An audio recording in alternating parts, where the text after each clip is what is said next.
असलामुअलैकुम तू साडे दे पे यूट्यूब चैनल लइया दा करीब ते मैं थोड़ा दोस्त हाजी मोहम्मद फेसबुक पेज दे पे जैन लइया अल्लाह पाक खैर करे। अज दी पे वीडियो शुरू करें दे।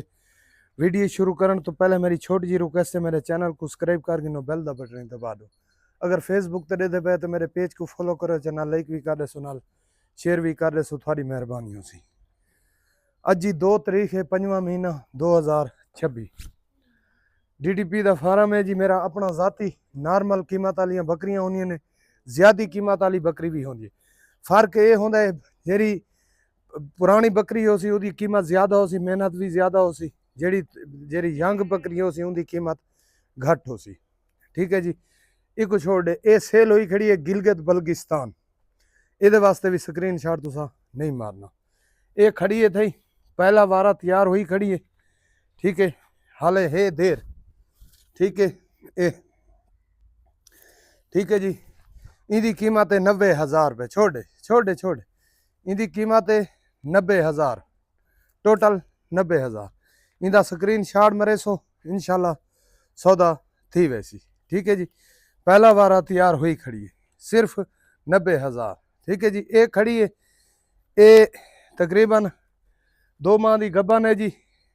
ठीक है, इनकी कीमत जी है इनकी कीमत सिर्फ 80,000 रुपये। 2 माह की गब्बन सिर्फ 80,000 रुपये।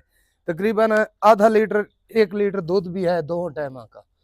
ठीक है, सिर्फ 80,000 रुपये। ठीक है जी। हो गए ना। ये हाले कम फार्म नहीं होंदी पई ये बकरी। ठीक है, इनका तकरीबन 1 लीटर आधा लीटर दूध भी है। हाले क्लियर नहीं होंदी पई गब्बन का खाली दा। इनकी कीमत फिलहाल 60,000 रुपये है। फाइनल 60,000 रुपये। ये फाइनल कीमत है। कमी पेशी वाला बंदा रबता न करे सी। ये फाइनल कीमत है। ठीक है जी भाई। ये खड़ी है ये 3 माह 3.5 माह की गब्बन है फाइनल। ठीक है, अग्गा टोरस। ठीक है, तीजा वारा गब्बन हुई खड़ी है। इनकी कीमत जी है इनकी कीमत 2.5 लाख रुपए है। कितनी? 2.5 लाख रुपए। ठीक है, इहदे वास्ते स्क्रीन शॉट मरे सो इंशाल्लाह सौदा थी वैसी। इहदे प्यार मोहब्बत थी वैसी। ठीक है, ये कुछ छोड़ दे ये क्रॉसिंग वास्ते यही खड़ी है। रावलपिंडी तो बकरी है डिठा वे। ठीक है, उन्होंने सांभ। ठीक है जी, अल्लाह खैर करे। भला तो कीमत समझा देव 90,000 60,000। ठीक है जी, 80,000। ठीक है, 2.5 लाख। ठीक है जी, पानी भर के रखो। कॉल नंबर लिख गिनो मेरा 0311 784 37 34।